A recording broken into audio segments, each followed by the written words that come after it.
Gupta class में आपका स्वागत है। अभी आप सबका चल रहा है इतिहास का एमसीक्यू क्वेश्चन और इसका डिस्कशन। जो पहले भी वीडियो दिए थे, फिर आज भी वीडियो आप सबके पास जाएगा। आप सब बताते रहिएगा आप सबको ये वीडियो कैसन लग रहा है। जो पहले वीडियो में एक मिस हो गया था, मिस्टेक हो गया था, फिर हम बाद में देखे वीडियो तो ये हमको लगा कि यहाँ तो मिस्टेक हो चुका है, तो सुधार करना बेहतर हम समझे। ये क्वेश्चन ये था आपका, हाँ, यह है कि ऋग्वैदिक आर्यों में सबसे प्रमुख देवता हम अरुण मार दिए थे, मिस्टेक से अरुण मार दिए थे। अरुण ने होगा इंद्र होगा, ठीक है। इसका चर्चा 250 बार किया था और सबसे प्रमुख इंद्र हो जाएगा। उस पर से अग्नि आएगा, अग्नि या सूर्य बोल सकते हैं, अग्नि आएगा। ये आपका मिस्टेक हो चुका था, आप उसको ठीक कर लीजिएगा। फिर आज हम एक नया चैप्टर के साथ चलते हैं। आप आज का चलेगा चैप्टर नंबर 4। चैप्टर नंबर 4 ये चलेगा बौद्ध जैन धर्म का जो है ना, हाँ, विचार विश्वास और इमारतें संस्कृति का विकास, या इसमें जैन धर्म बौद्ध धर्म के बारे में हम पढ़ेंगे। इसका आज हम चलते हैं। इससे आपको ऑब्जेक्टिव तो कंप्लीट हो जाएगा। यदि आपको अच्छा से यदि नोट करते हुए रहिएगा तो आपको सब्जेक्टिव भी इसके साथ साथ लगभग पकड़ा जाएगा, रिविजन हो जाएगा। तो चलिए आज हम इसके लिए पहला क्वेश्चन चलते हैं। क्वेश्चन जी, पहला क्वेश्चन कलर थोड़ा कहीं ये कर लेते हैं। क्वेश्चन ये है कि बौद्ध मठों में रहने वाले लोगों के लिए नियमों का संग्रह, जो बौद्ध मठ था वहाँ रहता होगा, व्यक्ति रहता होगा, उसका कुछ तो नियम होगा। नियमों का संग्रह वो किस पिटक में मिलता है?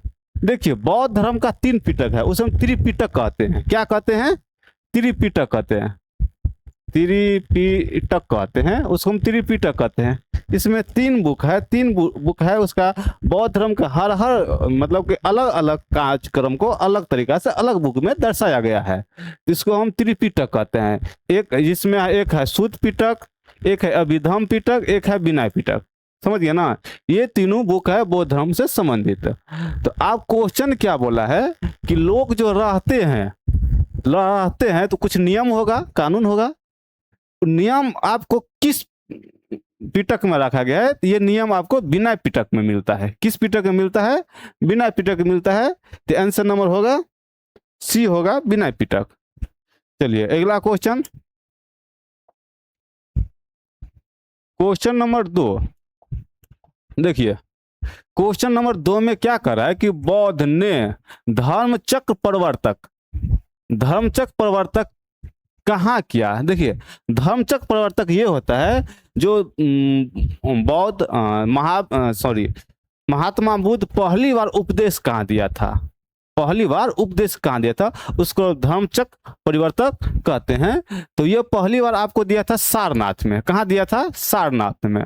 देखिए, जब वो गौतम बुद्ध पहले बार जो हम उसको क्या बोल सकते हैं, ज्ञान प्राप्ति के लिए तपस्या कर रहे थे, वो पहली बार सारनाथ में ही शुरुआत किए थे। उनके साथ और उनका मित्र था, 3-4 मित्र और था। तो फिर बाद में वो सारनाथ से हट करके बोध गया चल गए थे। वहां उनको ज्ञान की प्राप्ति हुआ। ज्ञान की प्राप्ति होते हुए पुनः वो सारनाथ आए और वो जो उनका दोस्त थे, जो उनका साथी थे, उनको ज्ञान दिए, उनको अपना प्रवर्तक दिए। तो वो होता है का पहली बार कहाँ? सारनाथ में। सारनाथ हो जाएगा यूपी में है। कहाँ है? उत्तर प्रदेश में है, ठीक है ना। लुम्बिनी में आपको हो जाएगा उनका जन्म हुआ था, महात्मा बुद्ध का जन्म हुआ था लुम्बिनी में। हुआ था 563 बीसी में।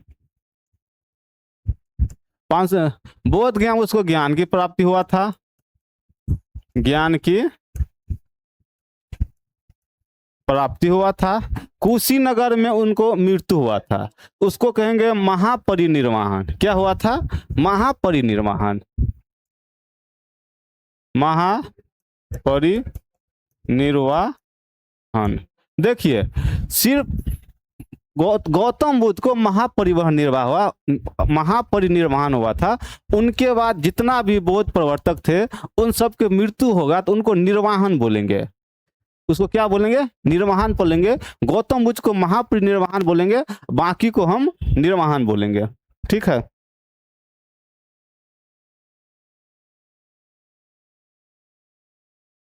चलिए, तो इसका आंसर नंबर हो जाएंगे सी। क्वेश्चन नंबर 3 तीन तो हो गया। क्वेश्चन नंबर 4 में देखते हैं। 4 में ये कहा गया है, थेरी गाथा किस पिटक का हिस्सा है? देखिए, थेरी गाथा आपको किस पिटक का हिस्सा हो जाएगा? तो ये हो जाएगा सूत पिटक का हिस्सा हो जाएगा। किस पिटक का हिस्सा हो जाएगा? सूत पिटक का हिस्सा हो जाएगा। तो आंसर नंबर ए। चलिए, अगला क्वेश्चन, क्वेश्चन नंबर 4 में यह कहा गया है कि 1954 में किसे सांची पर एक पुस्तक नाम है भिल्सा टॉप्स लिखा है। भिल्सा टॉप्स लिखा है जो सांची पर। सांची किस धर्म से है ये पूछता है। सांची किस धर्म से है? सांची बौद्ध धर्म से है। किस धर्म से है? बौद्ध धर्म से है। सांची का स्तूप जो आपको उत्तर मध्य प्रदेश में हो जाएंगे, वो बौद्ध धर्म से है। इसका आपको 10 रुपया को जो नोट देखिएगा, कागज वाले नोट देखिएगा, उसके अपोजिट और इसका भी फोटो दिया गया है सांची का स्तूप का। चलिए, तो ये बोला है कि ये पुस्तक किसने लिखा था? ये कनिंघम लिखा था। कौन लिखा था? कनिंघम को पुरातत्व विभाग का भारतीय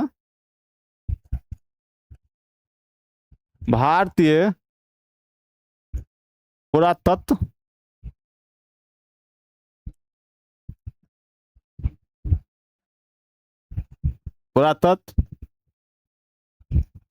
विभाग के जनक भी कहते हैं। किसको? कनिंघम को। आंसर हो जाएगा बी।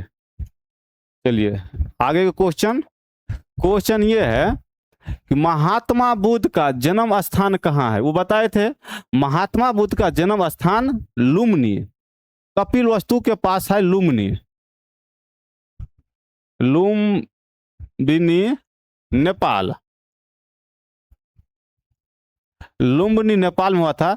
कई बार एग्जाम में क्या पूछ देता है, हम कपिल वस्तु पढ़े थे, कपिल वस्तु नहीं देके लुम्बिनी दे देगा, लुम्बिनी ने देके नेपाल दे देगा। इसलिए हम आपको पूरा देखते हैं। उसका जन्म कहाँ हुआ था? कपिल वस्तु नेपाल में। उसका ज्ञान की प्राप्ति हुआ था बोध गया में, नालंदा पावापुरी। चलिए, आंसर नंबर डी। आगे का क्वेश्चन ये है कि धम्म महामत का क्या कार्य था? देखिए, धम्म महामत ये कौन बनाया था? आपको इससे पहले चैप्टर में पढ़ाए थे। अशोक एक अधिकारी नियुक्त किया था, धम्म महामत उसको कहते थे। तो उसका कार्य क्या था? उसका कार्य था आपका कि मंदिर का निर्माण नहीं करना। ये मंदिर का निर्माण नहीं करना, बौद्ध धर्म में मंदिर का कंसेप्ट ही नहीं था। राजस्व संग्रह नहीं करना, धर्म के प्रचार करना। धर्म मतलब बौद्ध धर्म का जो धर्म था उसको प्रचार करना। तो ये था उनका कार्य था। क्या कार्य था? धर्म का प्रचार करना, धम्म महामत का। और जो बौद्ध धर्म ग्रहण करना चाहे उसको बौद्ध धर्म ग्रहण करवाना, उसका जो भी नियम कानून से होता है उनके बारे में अच्छा से जानकारी देना। आंसर हो जाएंगे ए। चलिए, क्वेश्चन नंबर 7।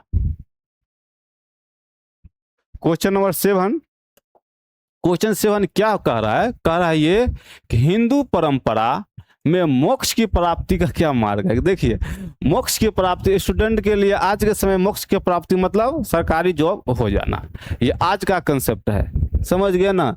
लेकिन हम ग्रंथ के अनुसार चलते हैं तो हिंदू परंपरा में मोक्ष की प्राप्ति का क्या मार्ग है? यह है ज्ञान का मार्ग है। ज्ञान के मार्ग से मोक्ष प्राप्त कर सकते हैं, कर्म के मार्ग से मोक्ष प्राप्त कर सकते हैं, भक्ति के मार्ग से मोक्ष प्राप्त कर सकते हैं। लेकिन विद्यार्थी सरकारी जॉब के लिए एग्जाम पास करके, किताब पास करके मोक्ष प्राप्त कर सकते हैं। ये सिर्फ विद्यार्थी के लिए है, बाकी के लिए नहीं है। बाकी के लिए ये है, आपको ज्ञान के मार्ग से मोक्ष प्राप्त कर सकते हैं, कर्म के मार्ग से मोक्ष प्राप्त कर सकते हैं, और भक्ति के मार्ग से मोक्ष प्राप्त कर सकते हैं। तो इसके आंसर हो जाएंगे डी। क्या आंसर हो जाएंगे? डी, इनमें से सभी। चलिए तो आगे क्वेश्चन नंबर 8। क्वेश्चन 8 क्या कह रहा है? कह रहा है ये प्रमुख चिंतक सुकरात। चिंतक किसे कहते हैं? जो समाज के बारे में सोचता है, चिंता करता है, उसको हम चिंतक कहते हैं। समझ गए ना? समाज, देश, जनता। तो प्रमुख चिंतक सुकरात हो गया, प्लूटो हो गया, अरस्तु हो गया। देखिए सुकरात के एक विद्यालय था द एकेडमी, सॉरी, सुकरात के शिष्य था प्लेटो का एक विद्यालय था द एकेडमी में अरस्तु शिक्षा का काम करते थे, पढ़ाते थे। वहाँ पढ़ाते पढ़ाते भी द पॉलिटिकल नामक बुक लिखा, इसलिए उसको राजनीतिक या पॉलिटिकल साइंस के फादर भी बोलते हैं अरस्तु को। तो ये बोलता है ये सब कहाँ के थे, उद्भव कहाँ हुआ था, उस सब का जन्म कहाँ हुआ था? तो नाम से तो चीन लग ही नहीं रहा है। बताइए, चीन में ऐसा नाम रहता है? चीन में होंगसू सोंगसू कुछ नाम रहता है, चीन तो ऐसे हट गया। सुकरात प्लेटो भारत का भी नहीं था, आज तक हम नहीं पढ़े। तो एक ऑप्शन मेरा बच जाता है बी, यूनान। तो सुकरात प्लेटो अरस्तु कहाँ के थे? यूनान के थे। ठीक है, आंसर नंबर हो जाएंगे बी। चलिए आगे क्वेश्चन नंबर 9। क्वेश्चन नंबर 9 क्या कह रहा है? 9 ये कह रहा है कि समकालीन बौद्ध ग्रंथों में कितने संप्रदाय या चिंतक परंपरा थे? कितने संप्रदाय या चिंतक परंपरा थे? तो ये उल्लेख मिलता है, 64 का। कितना का? 64 का। आंसर नंबर सी है। चलिए आगे क्वेश्चन नंबर 10 क्या कर रहा है? 10 ये कह रहा है कि जैन परंपरा के अनुसार महावीर के पहले तीर्थकर कितने बने? देखिए जैन धर्म में टोटल 24 तीर्थकर बने थे। कुल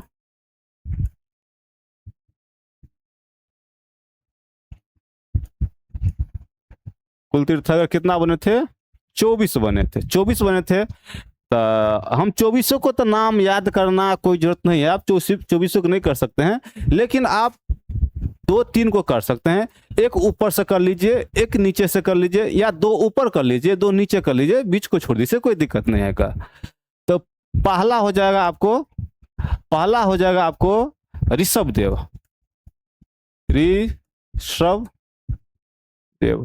पहला तीर्थकर हो जाएंगे ऋषभ देव। दूसरा हो जाएंगे अजीत नाथ। दूसरा हो जाएंगे, अब बाकी नहीं याद करिए, लास्ट देख लीजिए, 23 देख लीजिए। 23 हो जाएंगे पार्श्वनाथ, और 24 हो जाएंगे महावीर स्वामी।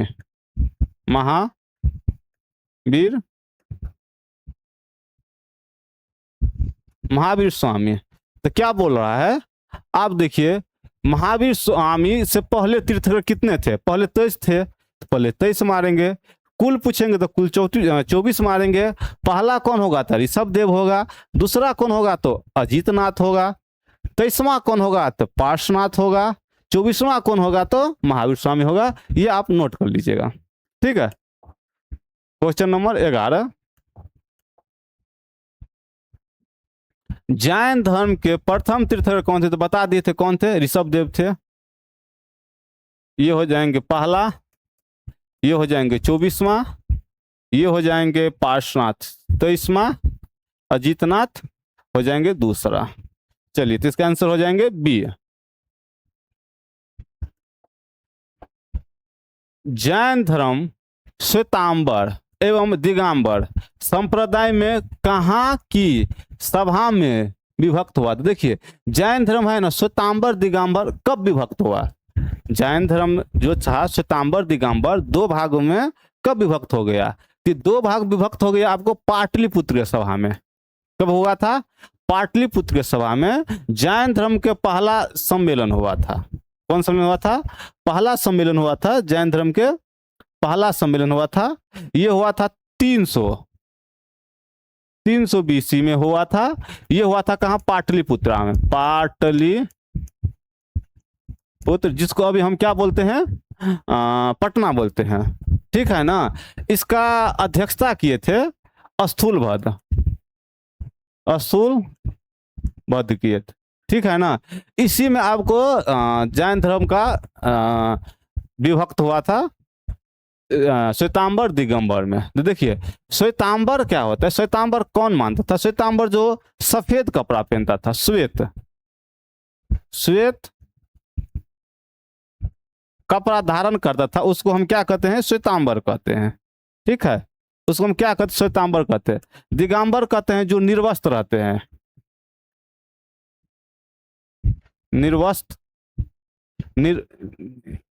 निर्वस्त्र रहते हैं, जो कपड़ा नहीं धारण करते हैं, उसको हम दिगंबर कहते हैं। तो ये आंसर नंबर हो जाएंगे ए।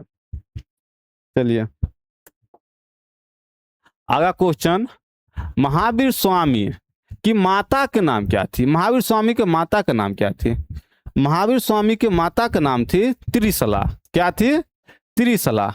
देखिए महामाया, महामाया थी गौतम बुद्ध के माता का नाम, किसकी थी, गौतम बुद्ध के माता का नाम महामाया थी, ठीक है।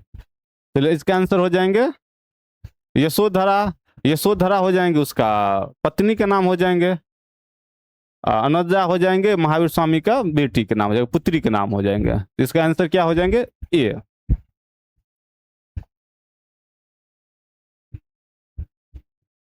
क्वेश्चन नंबर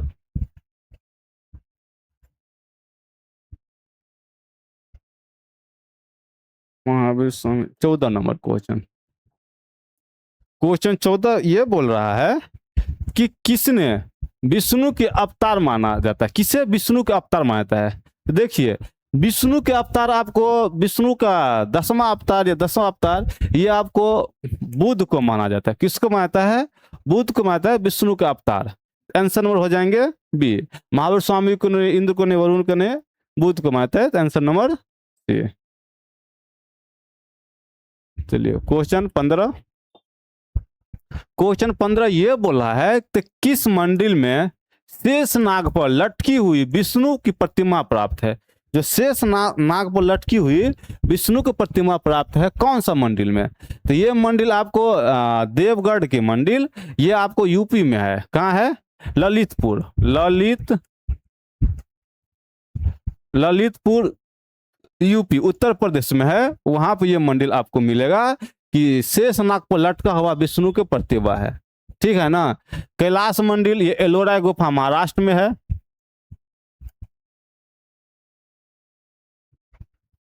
महाराष्ट्र में है। एरन के मंदिर यह है आपको मध्य प्रदेश,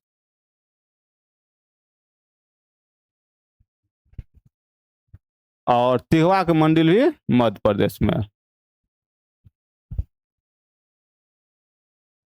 मध्य प्रदेश में। तो इसका आंसर हो जाएंगे answer number B. Question number 16, Gautam Buddha ने बुद्ध के संघ की स्थापना कहाँ की थी। ये बोला है गौतम बुद्ध ने बुद्ध के संघ की स्थापना कहाँ किया था। गौतम बुद्ध को बनारस से उसका कोई नहीं मिलता, बनारस में गौतम बुद्ध का कोई इतना चर्चा नहीं, तो बनारस तो ऐसे हट गया। पाटलिपुत्र में गौतम बुद्ध का इतना नहीं काम है। एक होगा आपको राजगिरी सारनाथ, तो सारनाथ में गौतम बुद्ध से बहुत कुछ संबंधित मिलेगा, क्योंकि पहले बार ज्ञान या उसको हम क्या बोलेंगे, हम धर्मचक्र परिवर्तन, पहले पर अपना उपदेश, पहले बार अपना उपदेश कहाँ दिए थे, सारनाथ में ही दिए थे। तो बौद्ध संघ का मठ का स्थापना सारनाथ में करेंगे। तो आंसर नंबर बी। चलिए क्वेश्चन नंबर 17 क्या बोल रहा है कि अंतिम बौद्ध संगीति किसके समय हुआ था। देखिए बौद्ध का टोटल 4 बौद्ध संगीति हुआ था। कितना हुआ था बताइए, 4 हुआ था। पहला हो जाएंगे 483 बीसी में। ये कहाँ हो जाएंगे, ये हो जाएंगे आपको राजगिरी में, राजगिरी, उसको हम क्या बोल सकते हैं, राजगीर बोल सकते हैं। राजगीर में हुए थे। उस समय को जो राजा हो, जो करवाने वाले, जो पैसा देने वाले हैं शासन हो जाएंगे आजाद शत्रु। कौन हो जाएंगे? आजाद शत्रु। ठीक है। दूसरा हुआ था 383 में, 383 BC। ये हो जाएंगे आपको राजगीर वैशाली। वैशाली में किसके समय? काला शोक। काला शोक, काला शोक के शासनकाल में। तीसरा हुए थे 255 BC। ये हुए थे पाटलिपुत्र।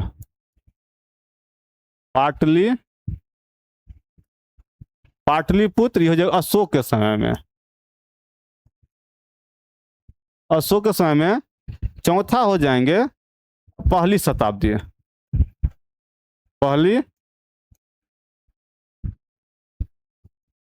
पहली शताब्दी ये हो जाएंगे कुंडल वन जम्मू कश्मीर। कुंडल वन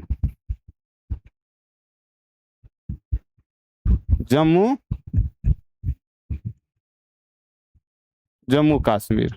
ठीक है। तो ये हो जाएंगे कनिष्क, कुषाण कनिष्क। कनिष्क के शासनकाल में। समझ गए ना? तो इसका आप देख लीजिए क्या बोल रहा है। अंतिम वो संगीति। तो चौथा अंतिम हुआ किसके? कुनाश के समय में।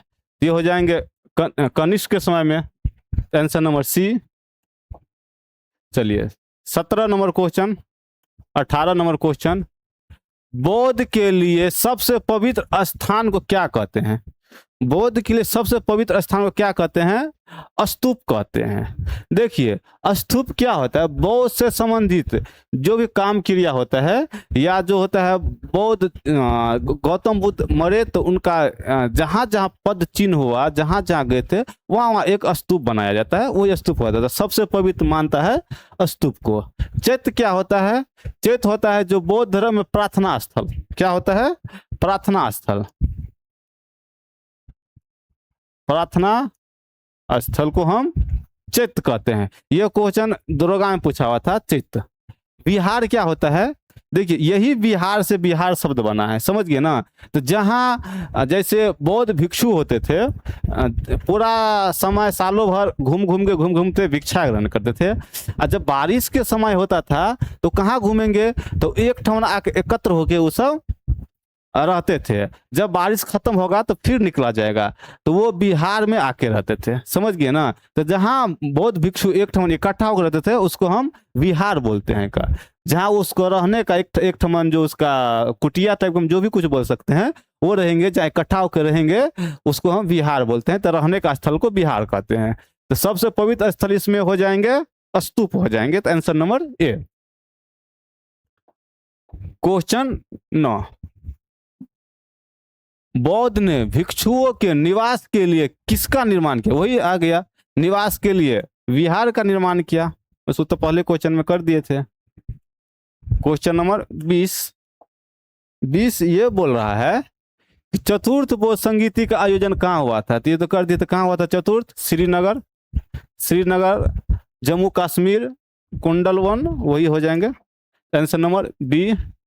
और इसमें क्या था? पाटलिपुत्र, तक्षशिला, राजगिरी में तो पहला हुआ था, इसमें तीसरा हुआ था। तक्षशिला में कोई इतना नहीं है। चलिए आगे क्वेश्चन है, महावीर का बचपन का क्या नाम था? महावीर का बचपन का नाम बताइए। तो महावीर का बचपन का नाम वर्धमान था। क्या था? वर्धमान था। सिद्धार्थ था गौतम का बचपन का नाम। गौतम बुद्ध का बचपन का नाम सिद्धार्थ था। दुर्योधन वो हो जाएंगे महावीर स्वामी के पिताजी।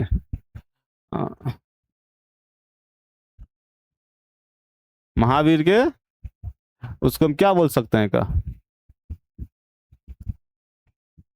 पिताजी का नाम हो जाएंगे दुर्योधन। तो आंसर हो जाएंगे बी।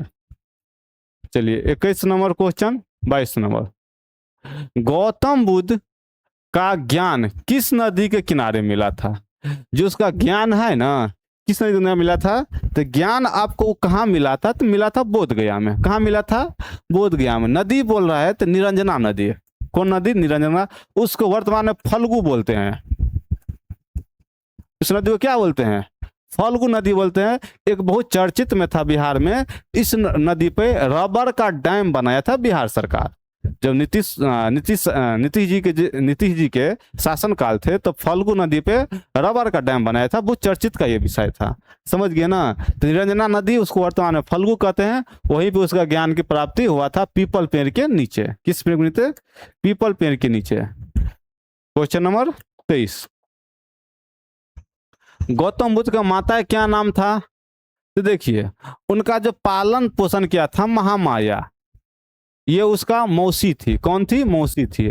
उसका माता था गौतमी पुत्र, गौतमी थी, जो उसके जन्म के चौथे या पांचवें दिन उसके देहांत हो जाते हैं, गौतम बुद्ध के जन्म के। तो उनका मौसी उसका पालन किया था महामाया। आंसर नंबर हो जाएगा, तो उसी को ये माता मानने लगा था। तो आंसर हो जाएंगे ए। क्वेश्चन 24, महावीर स्वामी का जन्म कब हुआ था? महावीर स्वामी का जन्म कब हुआ था? देखिए, महावीर स्वामी की जन्म हुआ था आपको 540 ईसा पूर्व में। कब हुआ था? 540 ईसा पूर्व में। आंसर नंबर हो जाएंगे ए। ये सभी से ऐसे दे दिया है ऑप्शन में। चलिए, गौतम बुद्ध का जन्म कब हुआ था? गौतम बुद्ध का जन्म हुआ था 563 ईसा पूर्व में। Answer number A. Gautam Buddha का मृत्यु कब हुआ था? देखिए, गौतम बुद्ध के मृत्यु के तुरंत बाद बौद्ध संगीति होता है। मृत्यु के तुरंत बाद क्या होता है? बौद्ध संगीति। तो पहला बौद्ध संगीत कब हुआ था? क्वेश्चन हो चुका है, अब सब बताइएगा। पहला बौद्ध संगीति 483 में हुआ था। कब हुआ था? 483 में। तो उनका देहांत नहीं, उसको महापरिनिर्वाण कहा जाता है। गौतम बुद्ध को मृत्यु हुआ था, उसको क्या कहेंगे? महापरिनिर्वाण। तो गौतम बुद्ध का महापरिनिर्वाण कब हुआ था?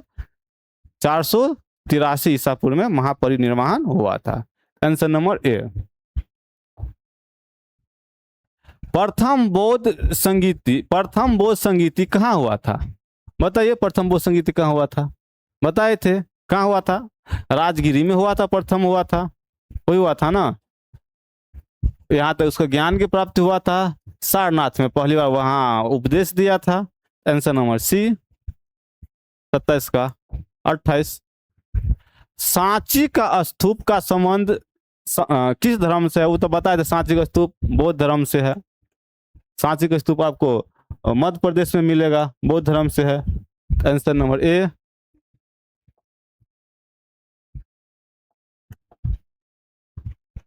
चौथी बौद्ध परिषद किसके शासनकाल में हुआ था? चौथी बौद्ध परिषद बताए थे ना, चौथी कनिष्क के समय में। ये तो हुआ है क्वेश्चन। चलिए, रिपीटेशन क्वेश्चन है। स्तूप का संबंध वही बौद्ध से है, ज्यादा समय नहीं लेंगे। त्रिपिटक साहित्य है। हाँ, देखिए, सेकंड या इस आज फर्स्ट या सेकंड या थर्ड क्वेश्चन था त्रिपिटक। तो त्रिपिटक किसे था? बौद्ध से था। 3टा पिटक था। क्या क्या था? आप सब कमेंट में लिखिए, कौन सा त्रिपिटक, कौन सा 3 बुक था, हम पढ़ा चुके हैं। आंसर नंबर हो जाएंगे बी। महात्मा बुद्ध का ज्ञान की प्राप्ति कहाँ हुआ था? महात्मा बुद्ध का था ना जो ज्ञान की प्राप्ति कहाँ हुआ था, ये तो बता दिए थे, बोध गया में हुआ था। निरंजना नदी के किनारे पीपल वृक्ष के नीचे। लुम्बिनी में क्या था? उसका जन्म हुआ था। सारनाथ में पहली बार उपदेश दिया था। कुशीनगर में उसका महापरिनिर्वाण हुआ था। महापरिनिर्वाण हुआ था कुशीनगर में, उसका देहांत हुआ था, महापरिनिर्वाण हुआ था। आंसर नंबर हो जाएंगे बी। श्वेतांबर दिगंबर किस धर्म से है? ये तो बताए थे। श्वेतांबर दिगंबर जैन धर्म से है, जो श्वेत कपड़ा पहनते थे। श्वेतांबर जो श्वेत कपड़ा नहीं, निर्वस्त्र रहते थे, कोई कपड़ा नहीं पहनते थे, वो हो जाएंगे दिगंबर हो जाएंगे। जो प्रथम जैन संगीति में ये 2 भागों में विभाजित हुआ था।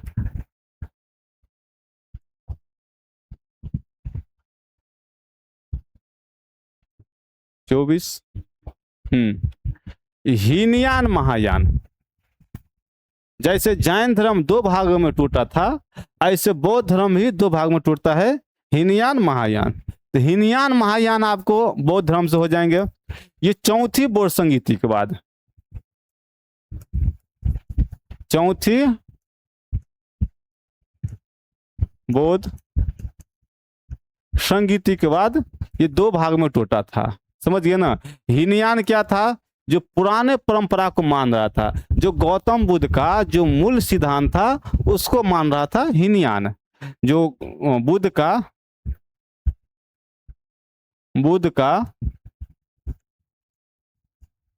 मूल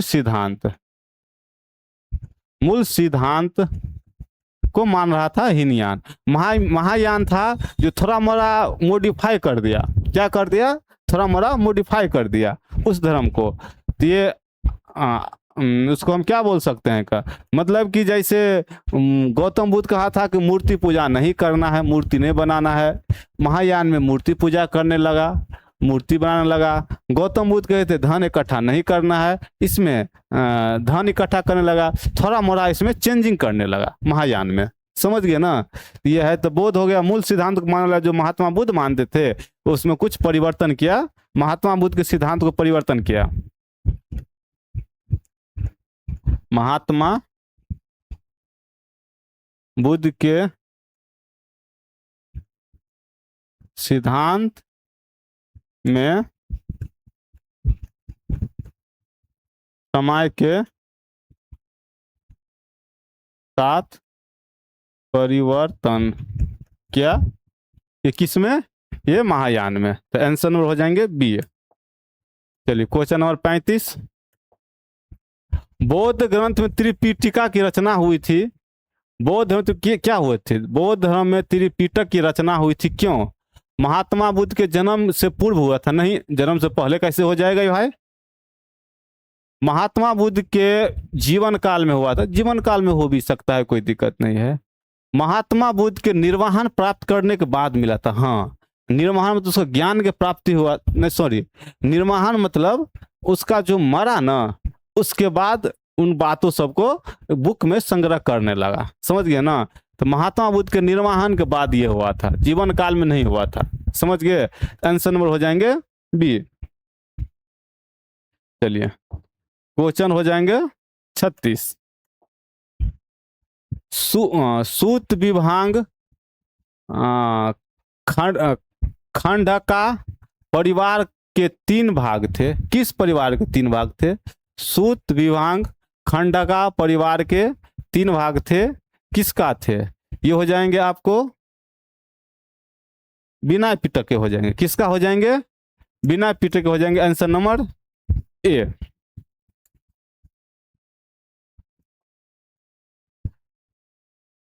महावीर ने पार्श्वनाथ जो उसे पहले था, पार्श्वनाथ के सिद्धांत में नया सिद्धांत क्या जोड़ा था?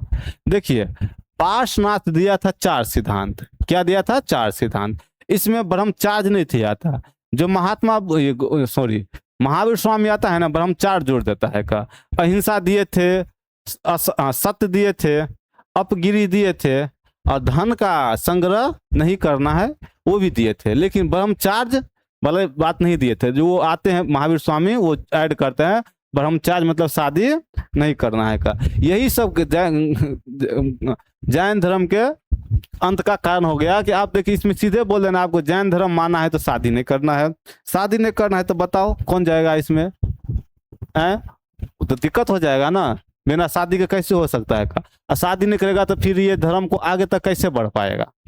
उनको शादी होगा, बाल बच्चा होगा, इसी से ना आगे तक धर्म को ले जा सकता है। ये सब कारण से अभी जैन धर्म वेंटिलेटर पे है। कुछ मुछ आदमी को देखते हैं मानते हुए, बिहार से चालू हुआ था, बिहार में नहीं देखते हैं जैन धर्म का कोई। तो ये सब है, विदेश में अभी भी मान रहा है जैन धर्म, जैसे चाइना और में जाएंगे तो। Answer number question number 38। भगवान बुद्ध के अष्टक मार्ग में कौन सा नया सिद्धांत नहीं था? भगवान बुद्ध का अष्टक मार्ग था, देखिए सम्यक दृष्टि था, सम्यक वाक था, सम्यक स्मृति था, सम्यक चरित्र नहीं था। क्या? सम्यक चलित नहीं था, तो कौन सा नहीं था? सी नंबर नहीं था। और इसमें आंसर नंबर सी, तो सम्यक दृष्टि था, सम्यक वाक था, सम्यक स्मृति था। समझ गए ना? तो आंसर नंबर सी। चलिए आगे। प्रारंभिक बौद्ध धार्मिक ग्रंथ किस भाषा में लिखा गया था? ये पाली भाषा में लिखा गया। बौद्ध धर्म का पाली हो जाएंगे और जैन धर्म में हो जाएंगे प्राकृतिक भाषा हो जाएंगे, तो ये आपको याद रखिएगा, पाली भाषा। चलिए 40 नंबर क्वेश्चन। बौद्ध का उपदेश का संकलन मिलता है, बौद्ध का उपदेश का संकलन कहाँ मिलता है? जो उपदेश दिए थे उसका संकलन आपको मिलेगा बौद्ध चरित्र में, सूत पिटक, बिना अधिधम पिटक, बिना पिटक। तो बौद्ध का उपदेश का संकलन मिलेगा सूत पिटक में। किसमें मिलेगा? सूत पिटक में। आंसर नंबर बी, सूत पिटक।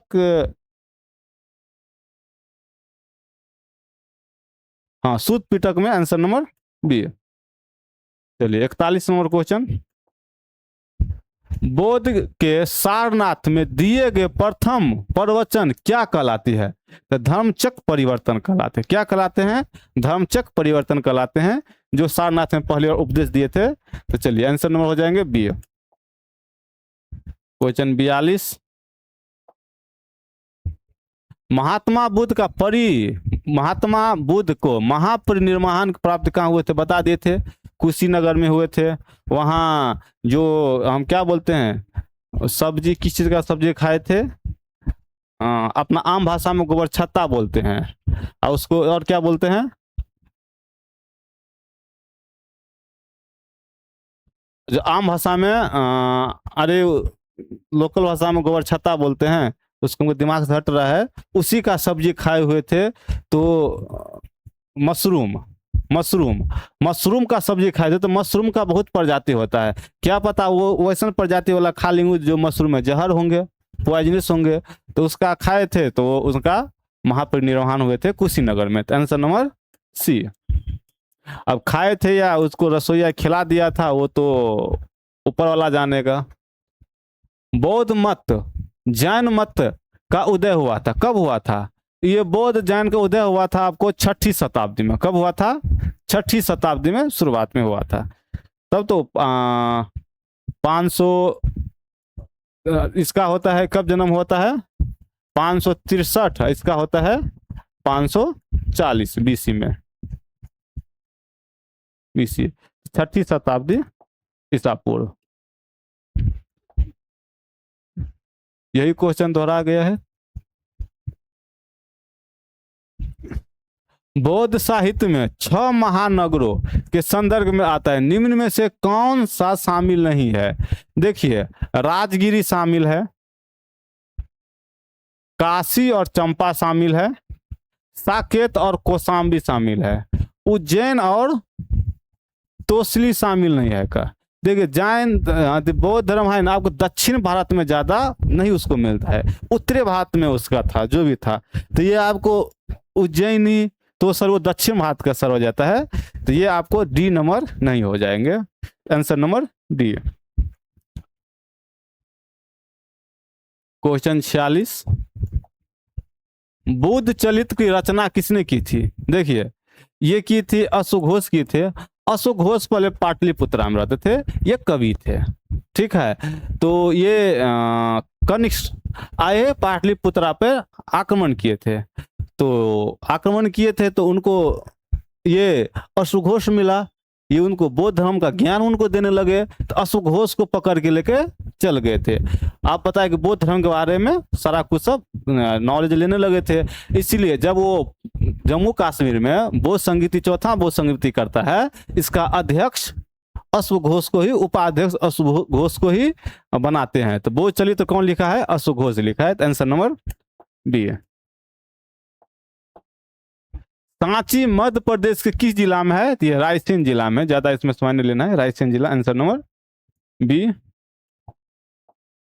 निम्न में से गौतम बुद्ध का शिष्य कौन थे? देखिए, गौतम बुद्ध का सबसे प्रिय शिष्य बोलेंगे ना तो आनंद कहेंगे। किसको कहेंगे? आनंद। आनंद सबसे प्रिय थे, लेकिन उपाली भी थे, कश्यप भी थे, और सरितपुर ये भी थे। इनमें से सभी हो जाएंगे। क्या हो जाएंगे? ये सब गौतम बुद्ध के शिष्य थे। समझिए, इनमें से सभी। Answer number D. जी हाँ। कुंडल वन जो जम्मू कश्मीर में है, चतुर्थ बौद्ध संगीति किसके शासनकाल में हुआ था? ये तो कई बार हो चुका है, कनिष्क के काल में हुआ था। Answer number B. संलेखना कार्य कलश द्वारा मृत्यु के विधान किस धर्म में है? देखिए, ये मृत्यु का विधान है आपको जैन धर्म में। किस धर्म में है?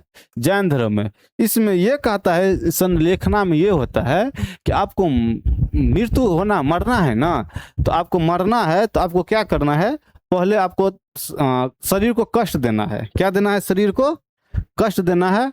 और कष्ट कैसे देना है? आपको धीरे धीरे खाना छोड़ देना है, पानी पीना छोड़ देना है।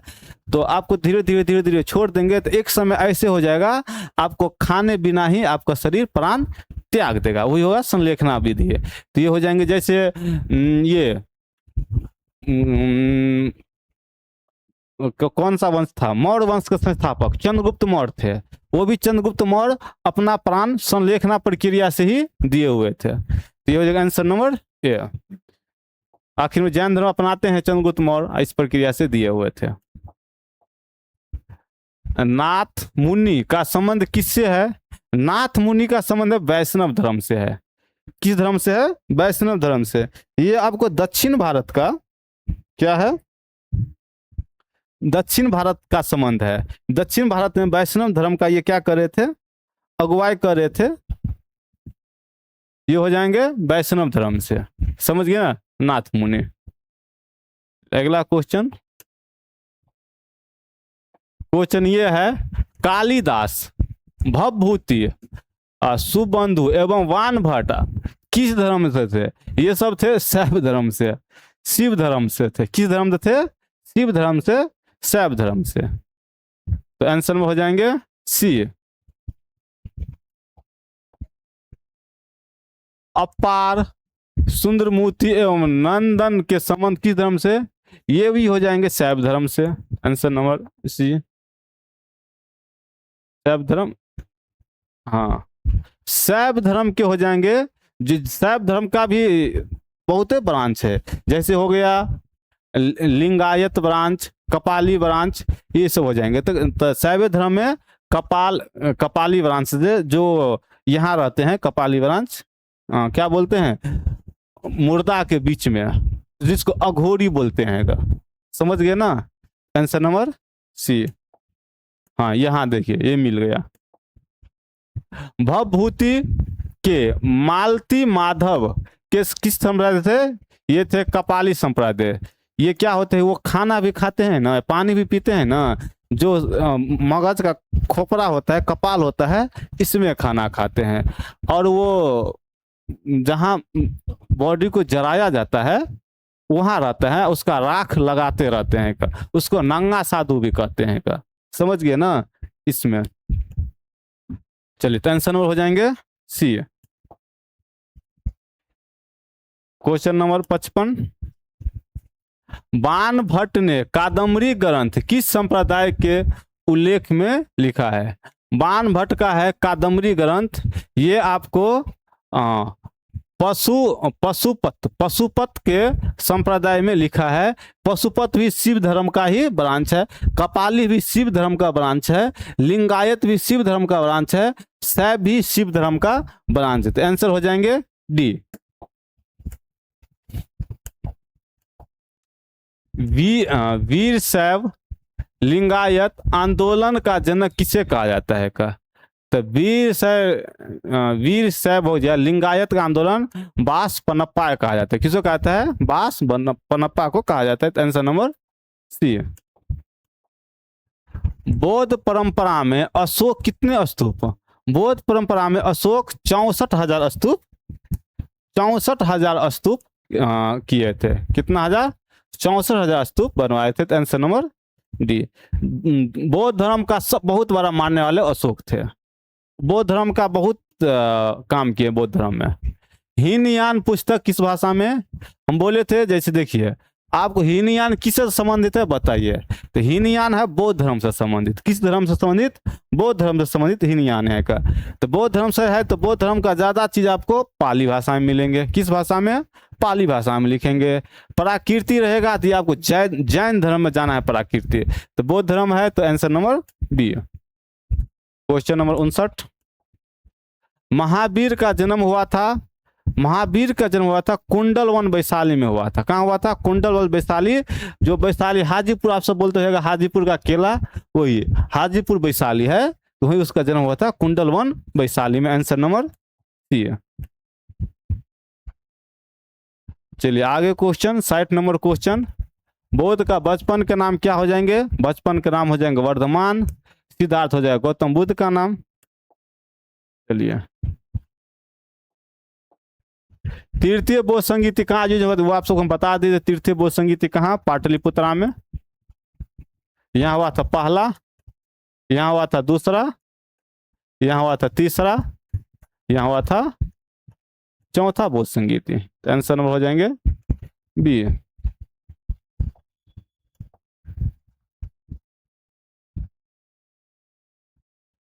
महावीर स्वामी के पुत्री अनुजा प्रियदर्शी का विवाह किसके साथ हुआ था? तो जमाली के साथ हुआ था। और महावीर स्वामी का पहला शिष्य भी जमाली ही बनता है, पहला शिष्य। आंसर नंबर हो जाएंगे सी।